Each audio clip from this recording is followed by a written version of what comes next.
We just got some new video from inside the bar during the shooting. I want to play it for our viewers for the first time, but I want to caution them. This is potentially disturbing. Watch this.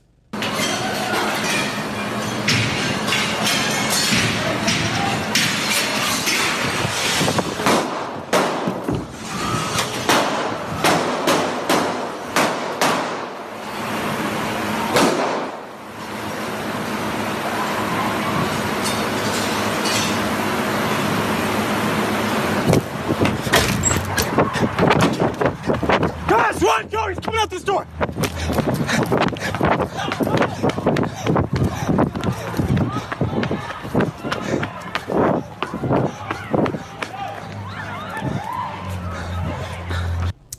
Horrific, truly horrifying look inside the massacre. So Kyung, you're there, you're on the scene. What are you learning tonight?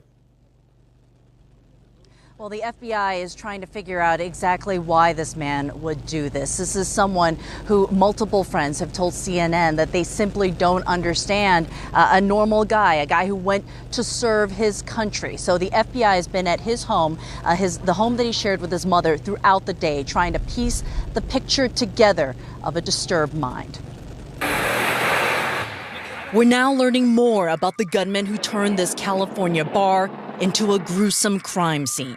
Investigators identified him as Ian David Long, a 28-year-old war veteran. He entered the bar just before 11:30 p.m. carrying a .45 caliber Glock and an extended magazine. Friends say the divorced former Marine had frequented the bar often, but Wednesday night he came to kill. We got multiple people down. We need a lot of ambulances. Initial 911 dispatches from the scene only hint at the horror unfolding inside. We have one victim who was shot and is bleeding at the entrance. College Country Night at Borderline Bar in Thousand Oaks, California, outside of Los Angeles, had drawn a crowd of more than 100 young patrons. I saw him point to the back of the cash register, and he just kept firing. He shot the front doorman, bouncer, just a young man, and then he shot the cashier. First responders rushed to the scene as survivors scrambled to escape. Friends got the bar stools and they started slamming it against the window so we could get out. Victims were carried out one by one and desperate life-saving efforts took place in the parking lot. Still, many remained inside. We're still missing 2 people. We can't find them. Parents now just beginning to learn which of their children will never return. Oh, son, I love you so much. Oh, Heavenly Father, just please be with him. The gunman was found dead inside the bar's front office, an apparent suicide, according to police. CNN has learned Long was a former infantry machine gunner who had served in Afghanistan. He was also known to police. Last April, law enforcement responded to a domestic disturbance at this Newbury Park home where he lived with his mother. The mental health experts out there cleared him that day. The deputies went out to the call with the crisis team that felt he might be suffering from PTSD. Richard Berg, who lives a block and a half away, tells us Long's mother feared for his future.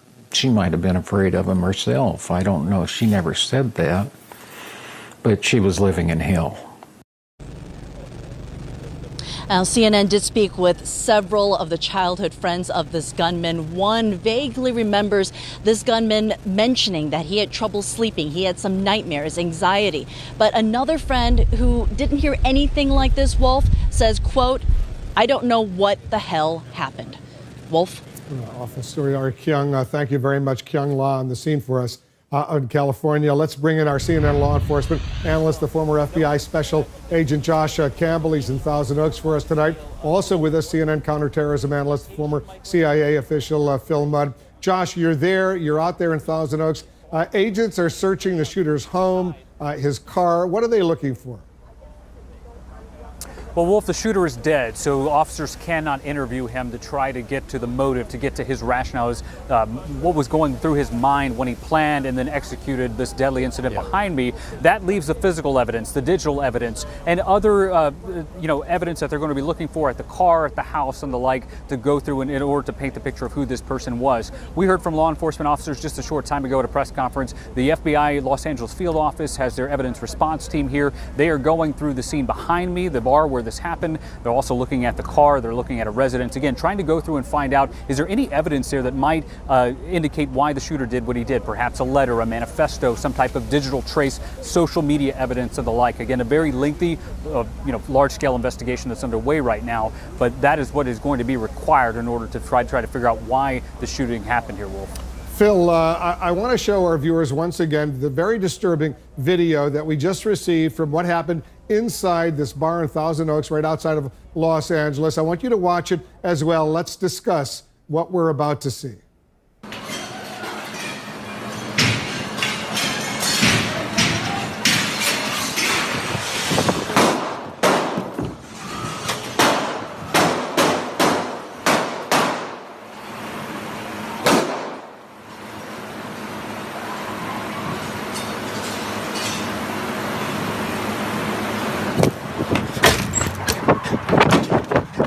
Guys, run! Go! He's coming out this door!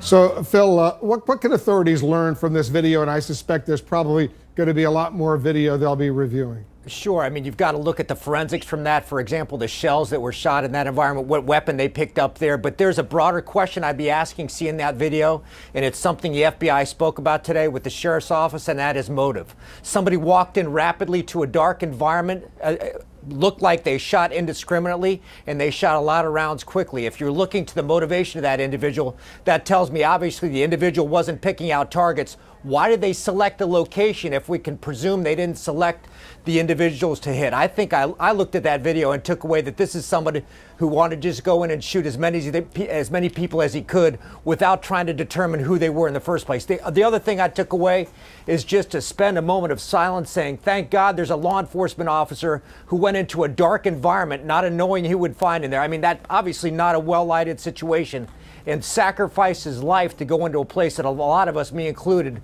I'm not sure I'd have the courage to do that. Incredible courage.